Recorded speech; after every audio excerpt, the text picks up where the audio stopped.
Good morning, everybody. We have folks just beginning to join the webinar, and we're so excited to see you. We will be getting started in just a few moments. We already have the room up to about 30, so we are expecting over 100 in the room today. So we're going to give folks a few moments to join before we get started. For those who are joining us, you have access to the presentation slides on the Coaching HQ webpage. I believe they're also linked here in the resources button. And we're so excited to have Nicolas here with us today. We will be getting started just around 9:02, so hang tight. It's so glad to be with you all on day 3 of Now Week. So with that, we'll give it a few moments and then we'll get started.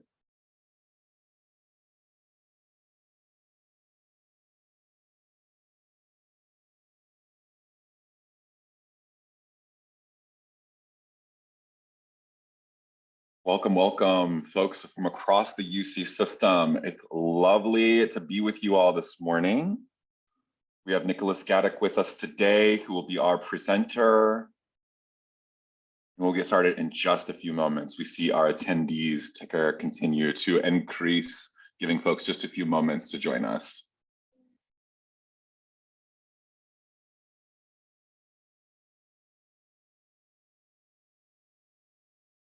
All right, we're going to go ahead and get started. So good morning, everybody. My name is Colin. I use he, him pronouns. I'm the Senior Talent Strategy Partner at UC Berkeley People and Organization Development.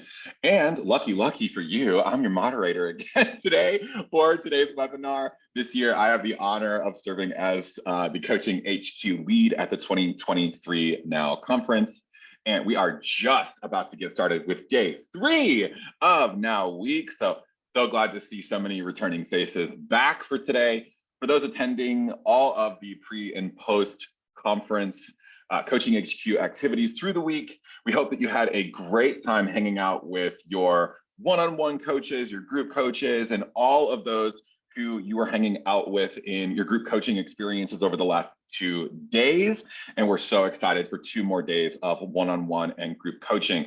Today actually is really also very exciting because we have our one-on-one talent acquisition appointments for those who have signed up for those running throughout the day. That's a unique feature of Coaching HQ that's run by our amazing talent acquisition team who was with us yesterday. So for those who are signed up for those, we hope you have a great time. For those who are signed up for your group coaching experience after the 9 o'clock hour, starting at 10 o'clock, we hope you have a great time in those conversations. If you did register for group coaching, your invitations were sent to you by Now Coaching HQ at berkeley.edu. Go ahead and check your email for those. If you registered and you're asking yourself, where's my invite?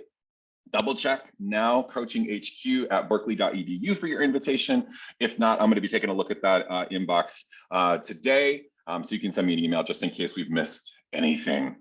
For those attending the main day in-person conference tomorrow, drum roll everybody, on Thursday, the Now Conference at the Oakland Marriott City Center. We are so excited to reconnect, reimagine, and recharge with you all. So see you in the morning tomorrow. And we're so excited to see you throughout the day for networking, our amazing keynote speakers, our concurrent sessions, and just getting to hang out with you all and be in presence with our awesome colleagues across the UC system. I'd like to take a moment to recognize our main conference sponsor, UC Berkeley People and Culture. A huge thank you to Dr. Angela Stopper, our Chief Learning Officer and Director of People and Organization Development, for her executive sponsorship of this UC-wide event. Another big shout out to Lisa Reichert and Ying Kwa for their excellent Now Conference co-chair leadership, and the entire Now Conference planning team for their efforts in bringing this conference to life. We're going to get started in just a few moments. Please note that this session is being recorded. You are not visible in that recording, so keep in mind it's just Nicolas and I here. It will be posted to YouTube in the coming months. The presentation slide deck can be found on the Now Conference Coaching HQ webpage or on the resources button here within the webinar. Our chat is enabled today, so we'd love to hear from you. Where are you coming from? What are you excited about in this session today? So give us a hey, what's up, where you're coming from and what you're looking forward to in today's session. Please feel free to toggle on or off the captioning for today's presentation. We also want to let you know that the question and answer feature is also enabled today. So when you have questions for Nicolas, drop them in the Q&A feature because Nicolas is going to be taking those questions as we go through the presentation, and we'll have some time for that at the end of our presentation today. A couple other things that we wanted to share that as a reminder, this is largely the uninteractive portion of today's event. We'll have the Q&A, we'll have a little bit of chat going.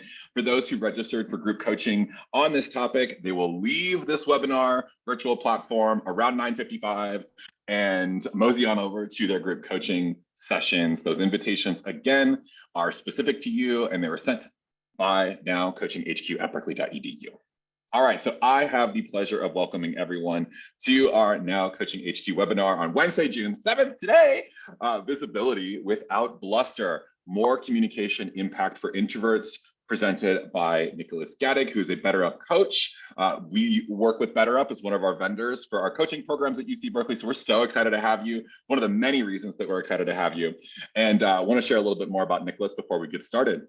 Nicolas is a communication specialist and author in the San Francisco Bay Area. For the past 10 years, he has coached managers and organization leaders on communication skills and impact, and has taught courses for visiting scholars at UC Berkeley's VSPA program. He has worked in Europe and Asia and has extensive experience with clients from international and underrepresented backgrounds. In addition, he is a contributing writer at Japan Times and the author of a short story collection. His communication focus is on helping people achieve results while speaking authentically in their own voice. I'm so incredibly excited about this topic. And so with that, everybody, a big, warm UC welcome to Nicolas, everybody. With that, Nicolas, the floor is yours. And when you're ready, you can go ahead and toss your slides up. And I'm gonna go ahead and get out of your way. All righty, Colin, thank you so much. I'm gonna just pull my screen up here real quick. Can you see that all right, Colin? Does that look good? Looks great, Nicolas. Thank you so much. Okay.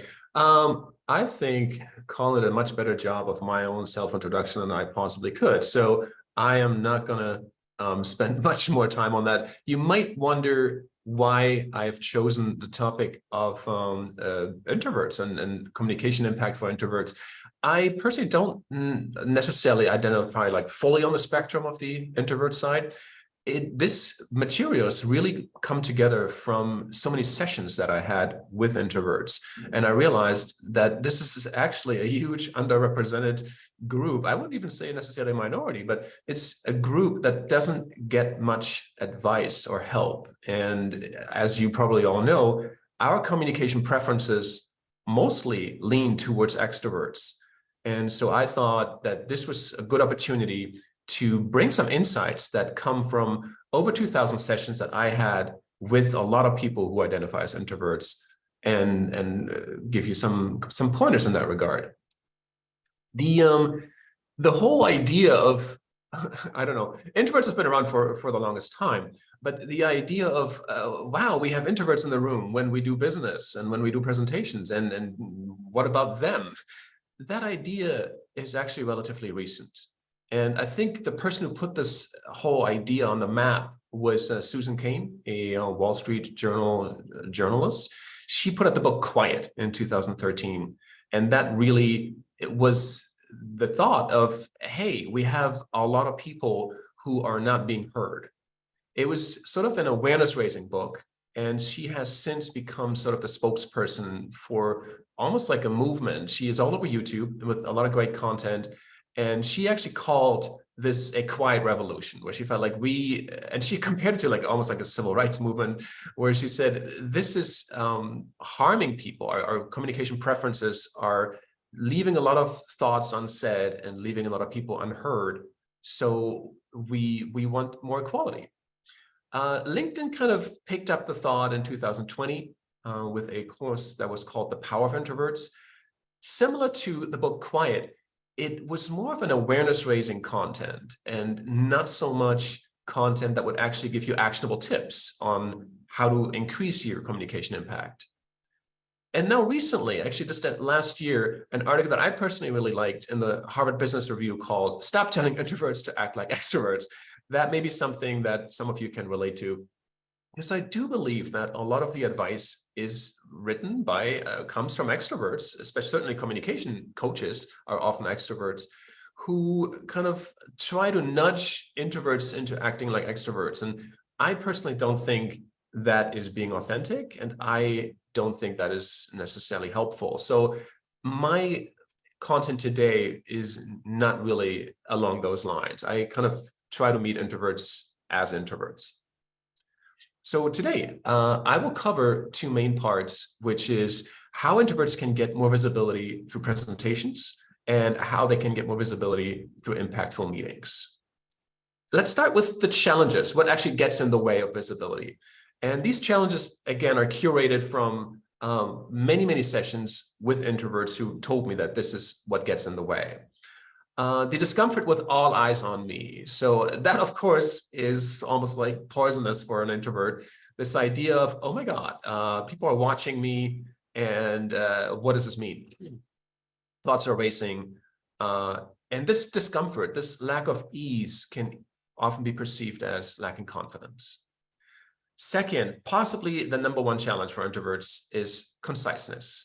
Introverts tend to not want to dumb things down and do justice to the complexity of issues, which in turn can be perceived as wordy. And wordiness very, very quickly, certainly in our day and age, leads to disengagement. Finally, the reliance on data, which can be perceived as over-reliance, the lack of storytelling. And that may be perceived as, well, that was compelling only in terms of numbers, but it didn't really move anyone into action. So this is what I'm going to address in the following content. And I want to start right with the first one, the discomfort, all eyes on me. How can introverts be more confident with the thought of being watched? Effectiveness of communication is decided by audiences. So no matter what you do as the speaker, if that's not what the audience wanted or was hoping for at that moment, your effectiveness is limited. Listeners decide. So therefore, your number one job as a speaker is actually self-care, to make sure that you're at ease, to make sure that you have what you need to be comfortable. Because it's uncomfortable to watch a speaker who's uncomfortable. So you want to make sure that you can be comfortable to be your best self so that people actually want to listen to you. But most of all, I think separate or along the lines of don't act like an extrovert, I would recommend for introverts to get out of this mindset that a presentation is a performance. I strongly recommend to get out of the performance mindset, because once you're performing, you're expecting to be judged. And it's the judgment that is scary. I think the nervousness, the anxiety comes from the fear of judgment, of making a mistake. If you switch from this performance mindset into more of a servant mindset, where you are there to give something that will make other people's work easier, that will help them at work, then I think you can get better into a mindset of, okay, this is not a judgment. I'm here to offer something. And that's actually what I do before presentations. I kind of ask myself, how am I helping? That makes me legitimate as a speaker, the sense of helpfulness, and that makes me safe. We judge people who are performing. We don't really judge people who are trying to help.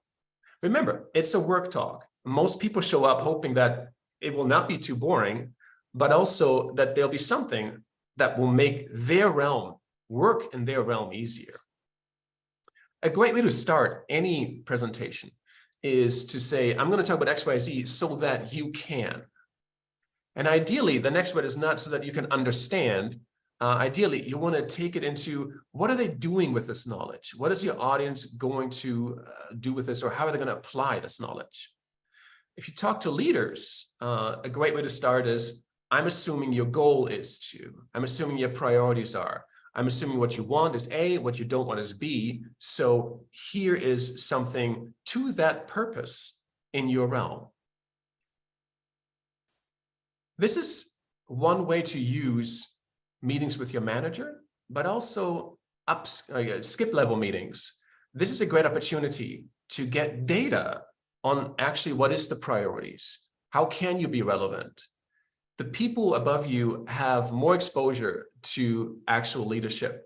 And so I strongly recommend using those meetings to kind of pick their brains and get information on, oh, what do you see are current, I don't know, concerns, goals, what gets in the way, so that you can then tailor your talk with that language. One important tip for introverts is to leave room for collaboration. Introverts tend to come with like a kind of like case that is perfect. It's airtight. It's like, I have thought of everything. I have prepared everything. Here is the thing. And for some reason, and I learned this from a lot of sessions with Google people. At Google, it's similar to the UC Berkeley system, where you're talking to very intelligent people. And intelligent people sometimes don't like when another intelligent person comes and has everything perfect, and they just kind of have to sign off. Intelligent people like to have input and have a sense of, I don't know, not necessarily co-ownership, but at least collaboration. There's like this reluctance to just sign off on what brilliant thing, another person was doing. So make sure that as you present your thought, that there's still room for other people to chip in and collaborate. Relevance for leaders is sometimes difficult for introverts because, like I said, you don't always know what the priorities are, but also you may rely, or it may be difficult to be concise as you're talking to leaders. The best way, I think, to reach out to leaders when you don't have a meeting scheduled is to actually make a video. So I've seen people do this, and that often has the best results. Like a video that's under 10 minutes that can be circulated, and it often is. If you have a 5-minute recording of a thought, something that you think is relevant for the leader, send that to your manager and see if it gets picked up. That would be the best way to reach out to a leader outside of an actual scheduled meeting. As you prep for your talk, you want to ask yourself, what do leaders have to decide? What is the decision that they're going to make after your talk? And that is kind of like how you're prepping.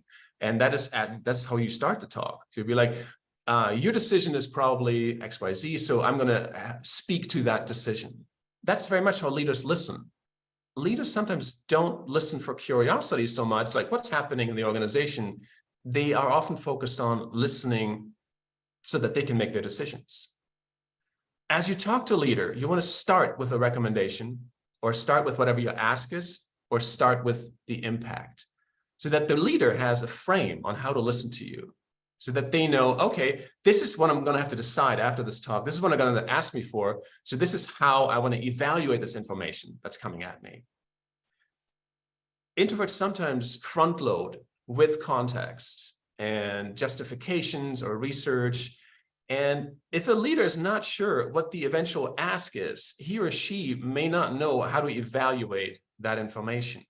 So I think it helps to front load the ask, to start with the ask or the recommendation, so that there's a framework for how to listen. I see several questions. I'm going to pick those up right after I go through this list. So that's great. I'll get back to those questions in just a moment. Speaking to a leader, you want to keep it future oriented. The future impact tends to be the justification, rather than the research that you've done that says this is a good idea.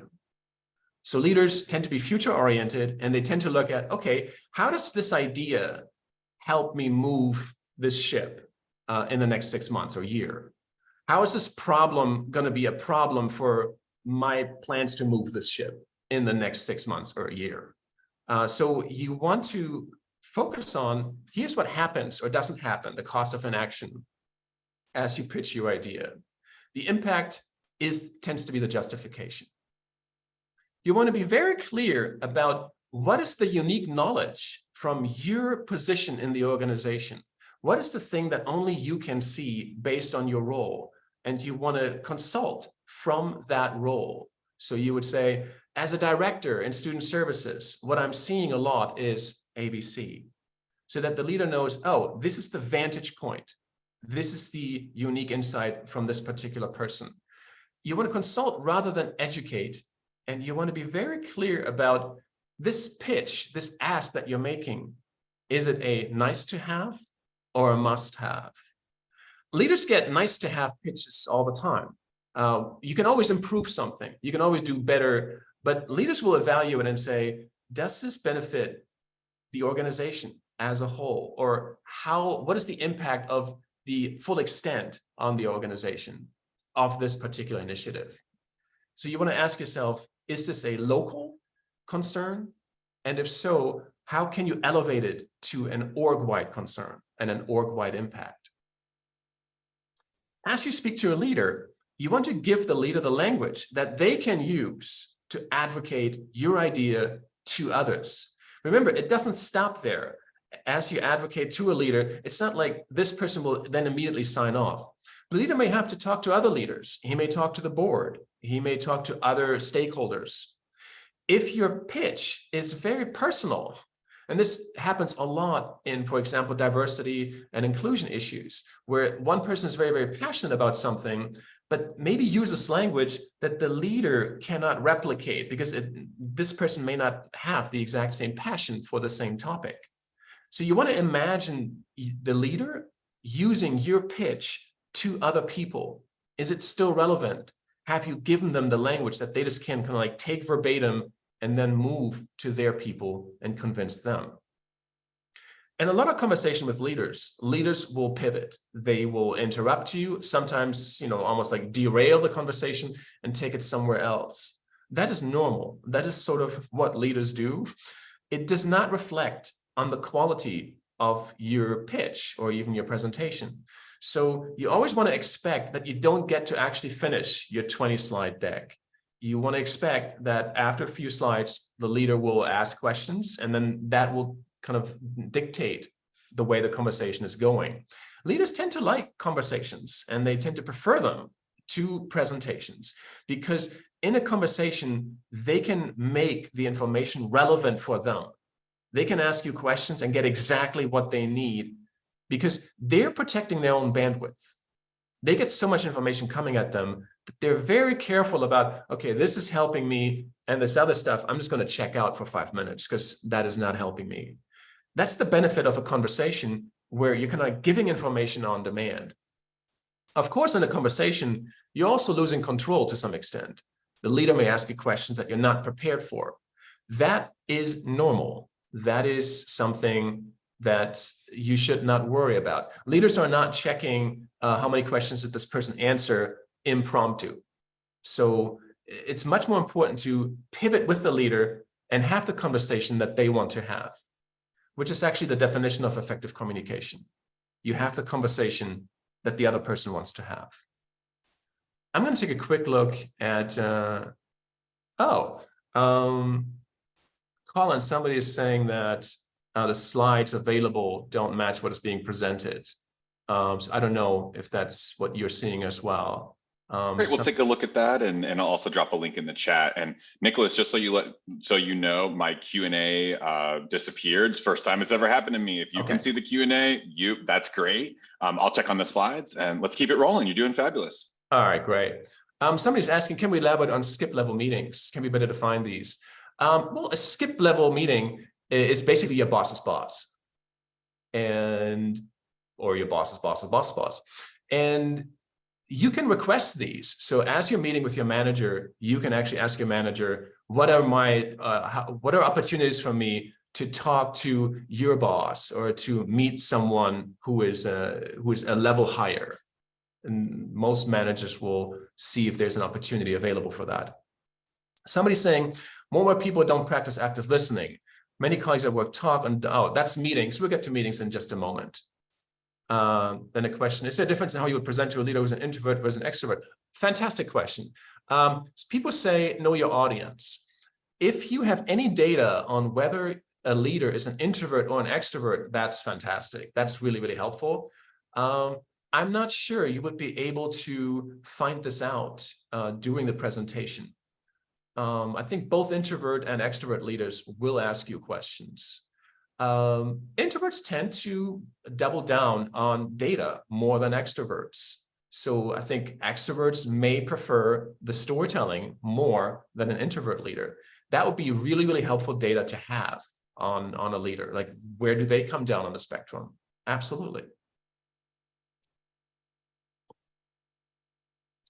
The introvert trap is conciseness, in my opinion. A lot of the people I work with get feedback that their presentations are powerful in terms of data, but too long. As you're preparing for relevance and you're saying, okay, this is all this stuff is really, really helpful. Let's be helpful. You might realize that, this is too much.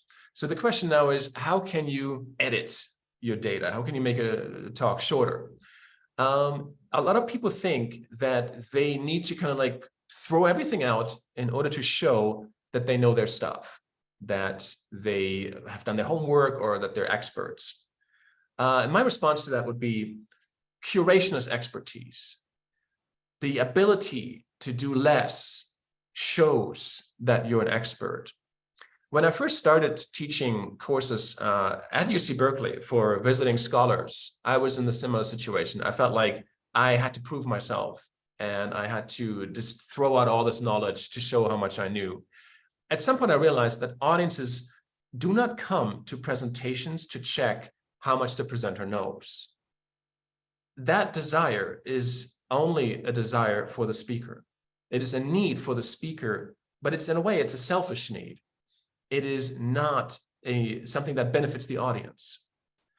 Whatever you do in a talk that does not benefit the audience is likely to be ineffective. As soon as you are speaking to prove yourself to others, you are likely not effective, because most people are not interested in seeing yourself proven. It's not why they show up for a work talk. Now, you might say, but there's that guy, this really mean person who hates me, and he's always checking my competence. He's always on my case, and I have to prove myself to him. I would challenge that also, because if there's such a person, no matter what you do, that person will not be satisfied. While you are kind of like doubling down on all your data, all your knowledge to satisfy this one person, your archenemy, your nemesis, you're actually losing the engagement of the rest of the audience. Especially leaders are not interested in seeing anyone prove their competence. I often tell my clients that confidence is doing less. So you have curated a piece that you know is helpful, and that's all you do.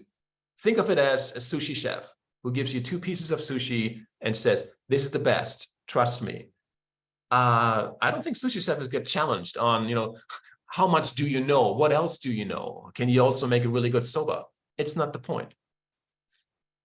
As you're talking, if you're talking to a smaller audience, do relevance check-ins. This works for an audience that is smaller than, I would say, 10. If you're talking to a small group, at the beginning of a talk, stop and say, what are your thoughts? It's very important that you phrase it like this. What are your thoughts? If you ask something like, does this make sense? That's a yes or no question. And it doesn't give you data on whether you're relevant. Many things make sense, but they may not be what the person needs at that moment. So I like the question, what are your thoughts? Because it will give you data on how the other person's listening, what they're latching onto, and what their relevance is. And that can help you shape the talk as you move along. In my sessions, this is always a moment where I realize, oh, wow, I was going to move on in this direction, but they are really still thinking about something I said 2 minutes ago. That's their relevance. Let's go there. This is where the conversation should happen. If you wonder if you're being concise, it is generally too late. So it's one of those questions, if you wonder if you've gone too far, the answer is always yes. So if this thought crosses your mind during a talk, assume that, yes, this is how your audience feels. You cannot talk your way back to relevance. So what you want to do is just pull over as quickly as possible. That means you either stop or you do a relevance check. I would not try to talk your way back to relevance. Wait for questions. And in that spirit, actually, I'm going to take a look at the Q&A in just a moment. I'll set the chat. You don't want to anticipate questions too much, because if you're answering a question that a leader or an audience doesn't actually have, because you said just in case, that's a moment where you're not going to be effective. You're giving information that is not on demand. If you're waiting for the question, that's when you're in business as a communicator. That's when you know whatever you're offering is relevant, is helpful. So I like this idea of keep it in your back pocket, have the information ready at the end of the slide, at the end of the deck, and then see if there's demand. Leaders will ask you. They're not shy. Generally, audiences will ask you. So that's why I would say, don't try to cover everything for every conceivable question. Speaking of questions, some questions are rabbit holes. So it is your job to kind of like assess the question and see, is this question relevant for how many people on the call? How much time do I want to spend? Is this generally relevant for most people here? Or is this a really localized, special question and that you want to take offline? It's your job as the presenter to protect the time of everyone on the call, certainly the time of the leader. So if an engineer has a very detailed question, you don't want to let that person drag you down a rabbit hole, even though it's really important for that one person. You want to take that person offline and give them what they need. Before you start a lengthy example, or before you start explaining a lengthy process, check in with the audience. Again, this only works if it's less than 10 people, I would say. Ask the person, I can walk you through the process if that's helpful. Make it a real choice. If you just say, should I walk you through the process? Most people will be polite and say, sure. And then they actually don't listen. So I think it's good to give people a choice. Does it help if I give you an example, or should we move on to XYZ? You'll be surprised. Most people will say, oh, I'm good. Let's move on. Examples are only helpful if they illustrate a point that needs illustrating. A lot of my clients are very generous with examples, but if the point is clear, I actually don't need an example, and it ends up being wordy. And in that sense, final thought on conciseness, repetition is not emphasis. Repetition is just saying something that you've said before. It tends to be not effective for the audience because either they got it the first time or they heard it and didn't agree with it, which means repeating it doesn't make it any stronger. So when I hear salespeople say something like, just drill it down, until they get it, it's like, I completely disagree with that. As you're adding, as you continue a talk, you want to ask yourself, are you adding or are you insisting? Because insisting tends to be ineffective in terms of being compelling or convincing. I'm going to take a quick look at what's happening in the chat to see what we have here, if there's something I'd like to pick up.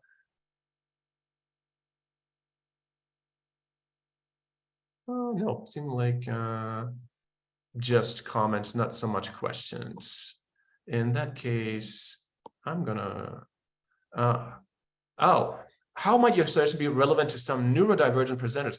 Wow, that I have not thought about.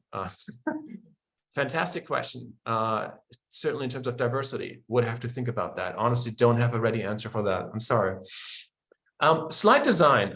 Slides can kill a presentation, especially when they're busy. This is by far not the worst slide I've ever seen. They get so much worse. You should not expect to influence, certainly not influence a leader with a slide like this.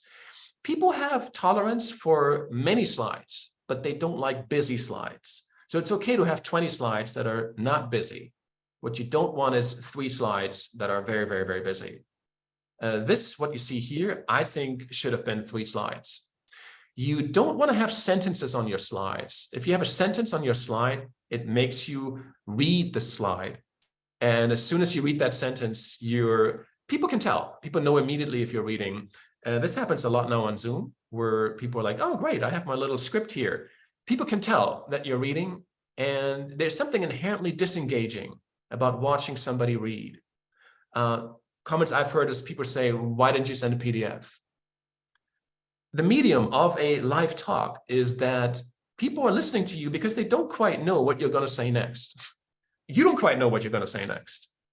That actually is what's engaging. That actually makes us listen. We watch a person make language in the moment. That's actually what engagement means. You're not quite sure what's going to happen next. And ideally, that's what you have going on in a slide. The sense of, I'm not totally sure what's going to happen next. Storytelling has been getting a lot of, I don't know, press or just talk. People see it as like the silver bullet for influencing.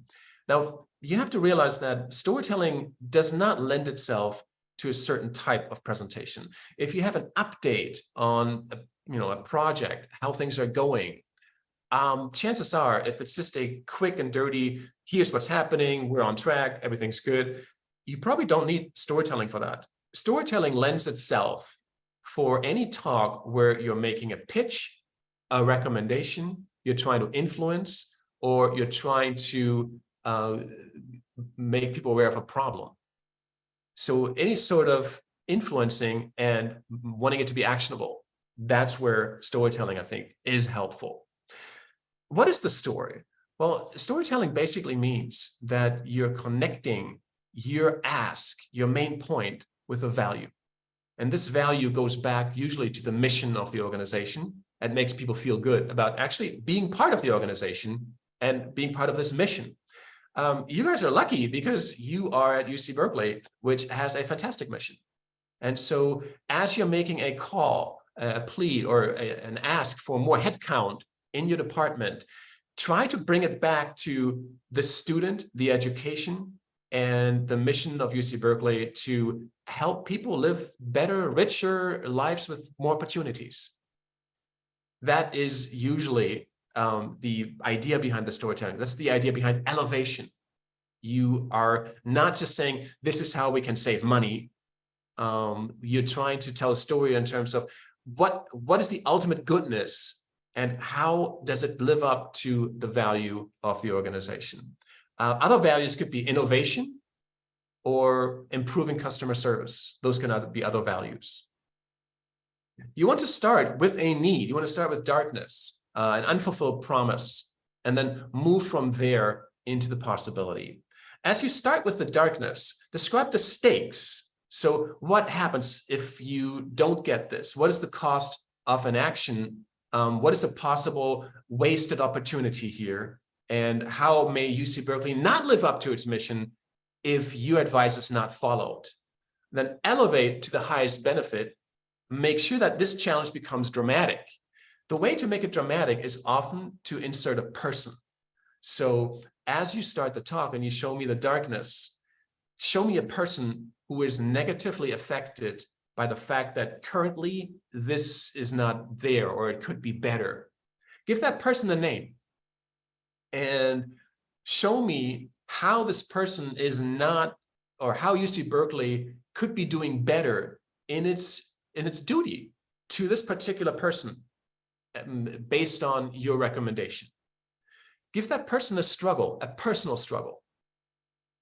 You can collect quotes. If anything you've ever picked up, somebody said something, especially when people describe a problem, it's often very helpful to pick up a quote. So storytellers always make little notes of something that somebody said that was sticky, that was memorable, especially as we talk about frustration or unfulfilled promise. You want to go back to this person at the end of your presentation. You want to let the arc come full circle. So at the beginning, you show me person X in trouble, frustrated, the mission is unfulfilled yet. At the end, you want to show me this person, the same person, in a better situation because UC Berkeley has fulfilled its mission, its obligation towards this particular person. You start and end with the same person.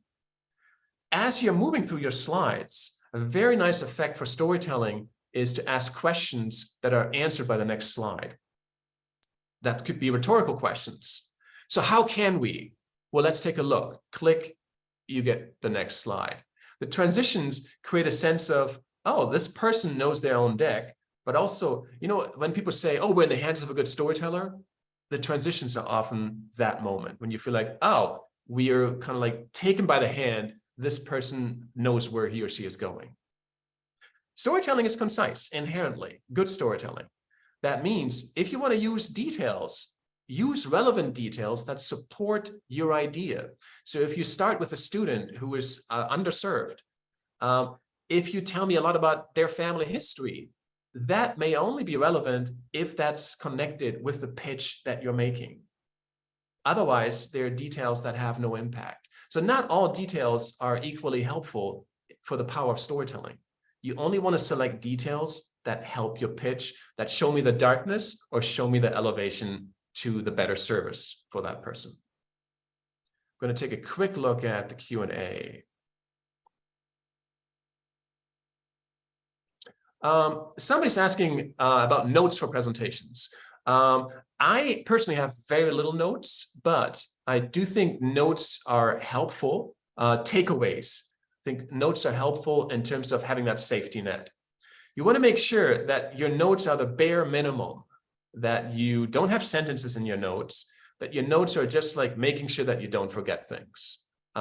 Having clear and concise notes is possibly one of the most important skills for a good presentation. The ability to narrow down your content to just a few keywords on the slide, and you can have separate notes besides the slide. That is okay. Just make sure that those notes are equally concise. Zoom has brought its own benefits and challenges for presentations, and especially the question on or off camera. I personally think that it helps a speaker if they can see their audience. So I think it's a great service to the speaker to appear on camera. It helps their confidence. It's very disconcerting to talk to a completely non-existing audience. So keep in mind that as you appear on camera, it's karma. You're really paying forward the service to the speaker. I think it's a sign of support for a speaker. If people are off camera, you have to realize that you're on your own, and you can't expect anything from them. They may or may not interact. They may not be listening. So if people are off camera, you have to realize that there's no data that you can expect from them. There's a lot of content on how to look your best on Zoom. I think the most important thing here is to try to look into the camera as much as possible, which is that little dot right on top of your screen, which is counterintuitive, but it does create the sense of eye contact. I also think as you first get on camera, as the meeting starts, or the talk starts, make it a habit to start with a smile. That is a leadership quality, actually. That is perceived as leadership communication. The sense of, I want to be here. I want to be doing this right now. There's nothing else that, I'm comfortable here. And that is perceived as professional. It goes back to, you make other people feel good about being part of this organization. Stick to the script on Zoom. Brains are not necessarily helpful during a live presentation, because most of the thoughts, certainly for introverts, most of the thoughts that brains generate during presentations are negative thoughts. They're self-doubt and anxiety. So ideally, keep this in mind, most decisions that you make during a talk, most add-ons, most improvisations are bad decisions, because you're responding to your own sense of nervousness. You are not responding to data from the audience. If it's a question, by all means, answer the question. But if you're thinking, maybe I should, just in case, that kind of ad hoc decision tends to be a bad decision, because it's not based on relevance. It's not based on a need of the audience that you can be sure of. Definitely on Zoom, relevance check-ins with a smaller audience, less than 10. What are your thoughts? And then finally, and this came up with a session with an introvert that I had. He got really, really distracted by trying to analyze faces on Zoom. And he said, I'm trying to get all the data I can. And so I really want to check people's reaction and their facial expressions. I find that very tricky. not the least because of the sad resting face or because of the judgmental resting face. Some people have normal faces that look like they, I don't know, are really unhappy or violently disagree with anything that you're saying. And that's not how they actually feel. Faces on Zoom are not data, especially not for an overactive, somewhat anxious brain that is going through a presentation. So you should not make decisions in real time in terms of changing content or adding content based on a particular face that seems or appears to look unhappy. Taking a quick look at Q&A, the chat. No, I think we're doing fine. Then I want to go quickly over meeting challenges for introverts, which came also up in the questions. Sometimes meetings have no hosts or no agenda or no defined outcomes. Extroverts dominate. And when put on the spot, introvert minds tends to go racing, and they sometimes tend to kind of insert a healthy skepticism that is seen as negative. And I want to address those challenges real quick. I don't think it's helpful to try to get into the fray on Zoom and kind of like, okay, when's my chance? Now get in, now get in. No, should I get in now or what's the best time? I think that's really, really unhealthy for introverts to try. Instead, I recommend, based on an agenda, prepare a comment.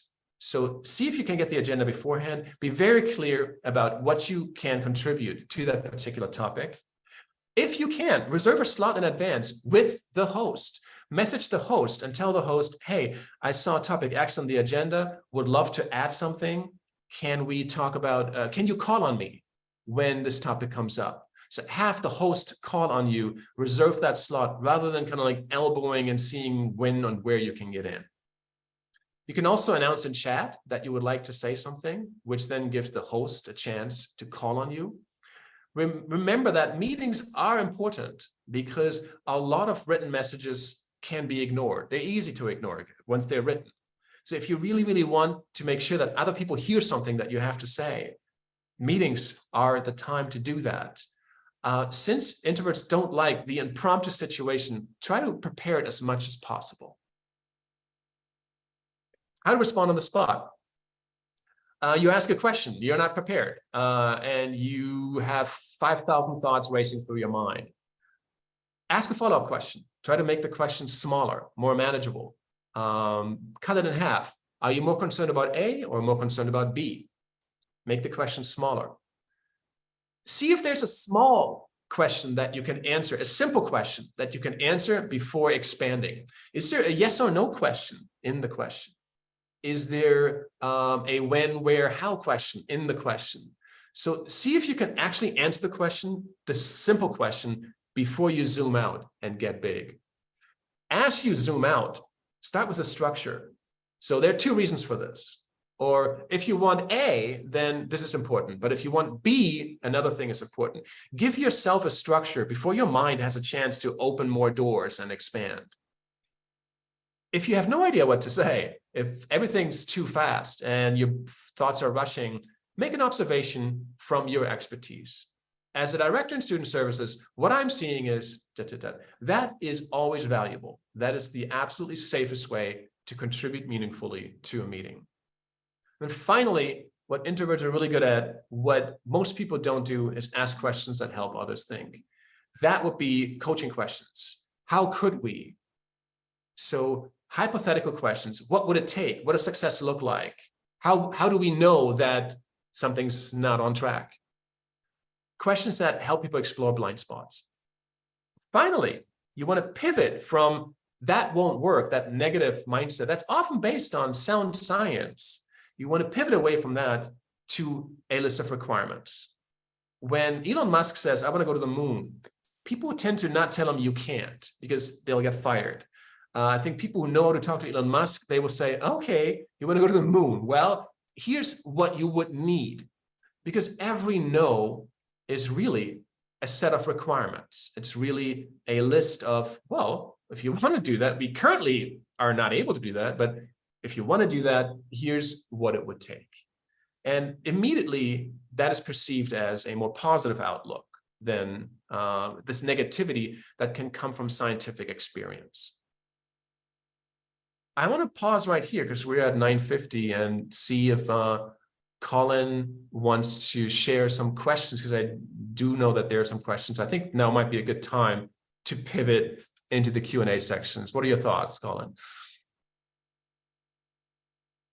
Yes, thank you so much, Nicolas. This is really, really exciting. And your presentation is just really vibing with folks, and we're getting a lot of good feedback in the chat. And what I'd be really curious about, if folks want to drop a few more questions into the Q&A panel, we'll make sure to take a few more questions before we tap out for today's presentation and shift into our group coaching experience for those who are going to be attending those sessions. So with all of that, we'll go ahead and take a few moments, give folks also a little bit of space of just like quiet and breathing and reflection as they might be thinking about, what are the things that you might want to ask Nicolas. So Nicolas, how about we just give it about 30 seconds of kind of quiet time while folks are thinking, and we'll have a few questions pop in there, and then we'll take it from there. And that gives you a chance to also take a sip of water and breathe. And you're doing great, man. All right, we'll keep it going.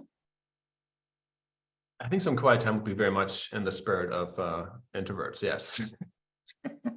Cool, we'll give it about 30 seconds of quiet time for folks to think and drop their questions in, and then we'll jump back in, all right?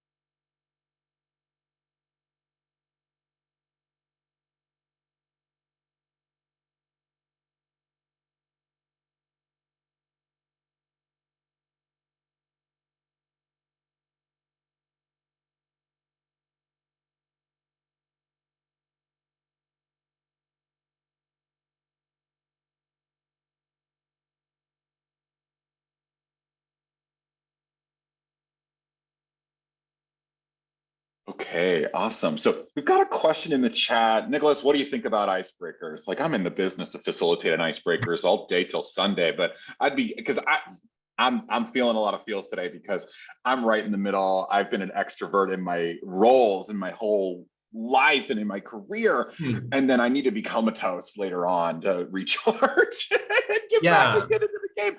But I'm curious, what do you think about those sort of spaces of like structured interactivity and that sort of even icebreaker or warm-ups and sharing of thyself? Curious what you think. So to me, being authentic is a lot about what we don't do. So to me, being authentic is about mostly don't be inauthentic. So, and then whatever's left is being authentic. So icebreakers, I think if you as a presenter feel like I'm just doing that for the sake of having an icebreaker, then don't do it. So the presenter should be honest with him or herself. Like, this is something I enjoy. This is stimulating. Icebreakers are great when they're playful. But again, playful can go either way. I'm always amazed on LinkedIn to see how many people are like really dislike icebreakers. So I think you want to be clever with them and ask yourself, be honest, is this something I enjoy, or am I just doing this for the sake of having an icebreaker? And if it's the latter, then maybe not. A lot of people that because I meet like strangers every day on Zoom, they're my clients. I've never met them before, BetterUp sessions. I notice that a lot of people are relieved when you're friendly, but you move on to business relatively quickly. So they realize this is a nice person, but we're not going through the song and dance. Oh, nice. So I pivot into the helpfulness as quickly as possible. And that people are very comfortable and relaxed when they see that I'm doing that and I'm friendly. Oh my gosh, thank you for that perspective. I feel like I should sign for your tips somewhere, Nicolas. I'm getting a lot out of today's session, and I really appreciate just you and what you're bringing and the leveling up of thinking and contextualizing for folks, and also choice theory. Do it or don't. Think about what's important and meaningful for folks out there, and if it is for themselves, then go for it. But if it's inauthentic, check yourself before you wreck yourself. So with all that, we've got time for one more question, and it's actually two questions, and I'm going to slam into one because they're kind of similar. over time, do you think it's possible for an extrovert to turn into an introvert or vice versa? And how can you sort of tap into one or the other, depending on kind of where you're at and what you got to do? I'm going to say, don't turn into an introvert. Don't turn into an extrovert. I don't think that has happy results. So for example, I want to connect it with a couple of questions I see here. So somebody's saying, looking at the audience makes me lose my train of thought. So common communication wisdom or principles is like, look at the audience, make eye contact, like by all means, like that will save you, or that's what people expect. Yes, at the same time, if the eye contact is really, really throwing you off, the number one thing is self-care.